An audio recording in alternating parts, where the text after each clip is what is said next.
How we relate to food can be confusing, frustrating, and extremely stressful at times.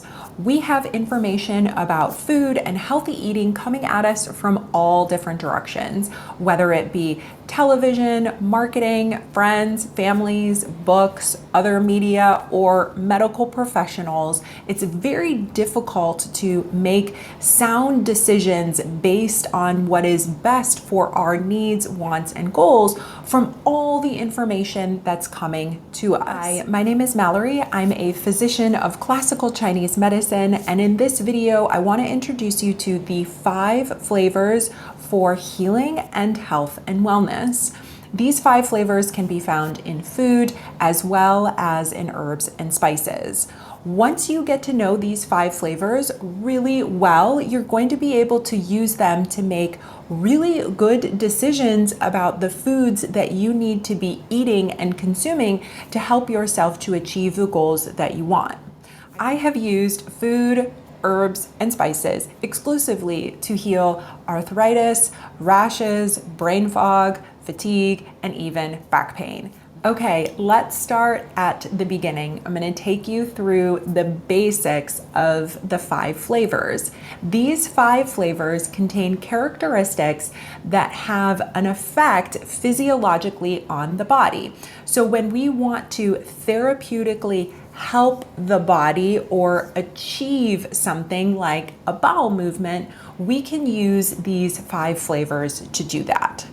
Before we really jump into the bulk of this material, if you like this video, please give me a thumbs up down below, subscribe, comment, and if you want to interact with me on a daily basis, follow me on Instagram. Everything is linked below. So these 5 flavors that I'm going to be talking about are sweet, salty, spicy, otherwise known as pungent, bitter, and sour. I also have links to blog posts that I wrote down below where you can learn more about the specifics of each flavor. So I'm not going to go into that too much today, but within those blog posts, you're going to find signs and symptoms that are relative to each flavor and why you would want to be consuming that flavor to help with those particular signs and symptoms. Those blog posts are extremely helpful, so make sure that you check those out. As I mentioned, these 5 flavors contain characteristics that therapeutically affect the body.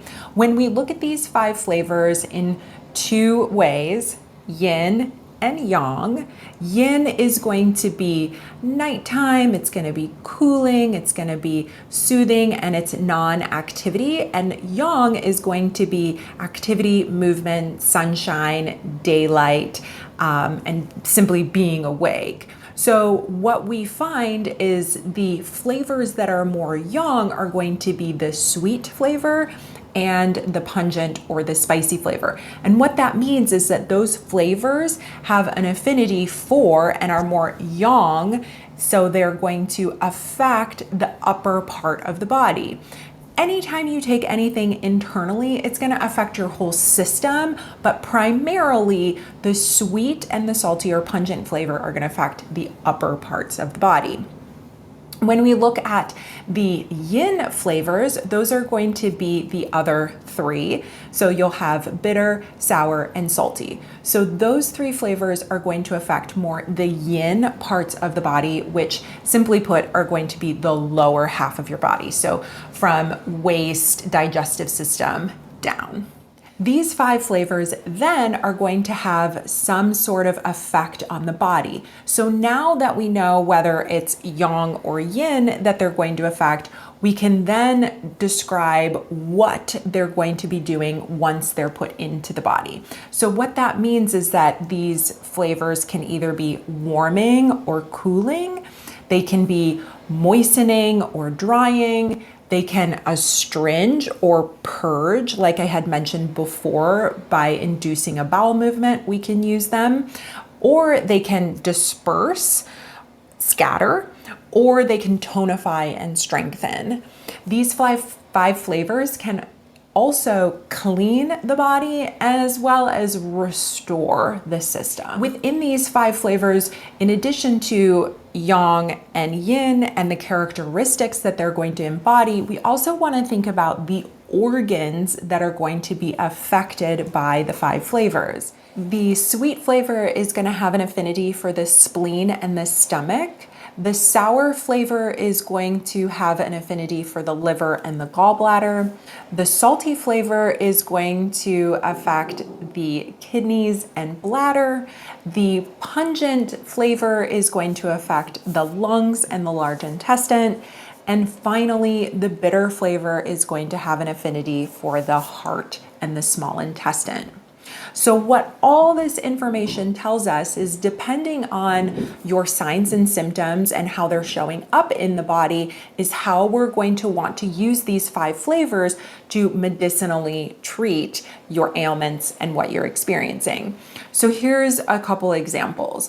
Oftentimes I'll have women coming in for hot flashes, and I find out that they are consuming hot, spicy foods, they're eating a lot of red meat, and they're drinking a lot of wine. You'll see that much of what they're consuming is hot as well, so it would make sense that they are hot. They're consuming hot, spicy foods, they're consuming wine, which is warm and drying, and they're consuming animal fat, which is slow to process and break down, and is also very yang in nature. So it would make sense that these foods are causing them to be warm. I'm sure that food isn't the only factor that's causing them to be warm, but just as an example, we're going to want to look at putting in more cooling foods into their diet and their regimen and removing those hot, spicy foods. It's very similar when someone comes in who is constipated, same thing.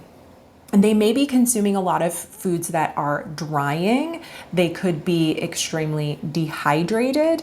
And so they need more moisture and they need more astringent to help move and hold the water so that the bowel movements can go down and be released. Another example for you is going to be someone who's really tired and fatigued, lethargic, and maybe even depressed. We're going to want to use flavors that are strengthening and tonifying to lift the energy up, because as you can imagine, someone who is fatigued and tired or even depressed, they're kind of like this. They're very low, their head might be down, they don't want to interact, their voice may be shallow. So we want to lift them up and perk them up, and maybe even use some of the spicy flavor as well to disperse any sort of congestion or phlegm that might be preventing them from thinking clearly and feeling more up. So we're going to want to use flavors that can affect the upper parts of the body. I hope that this makes sense, but most importantly, I hope that it encourages you to start looking at your food in terms of these 5 flavors, as well as any spices or herbs that you might be taking. I do want to encourage you to check out each 5 of the posts for each flavor. You're going to learn so much more within those posts. And while you're there, make sure to grab my 5 principles for health and wellness. These are 5 principles that I rely on every single day. And anytime I stray from these 5 principles, I always know to just come back to them, because they're going to be my launching pad for taking me where I want to go. Thank you so much for being here. Like, subscribe, and I will catch you in the next one.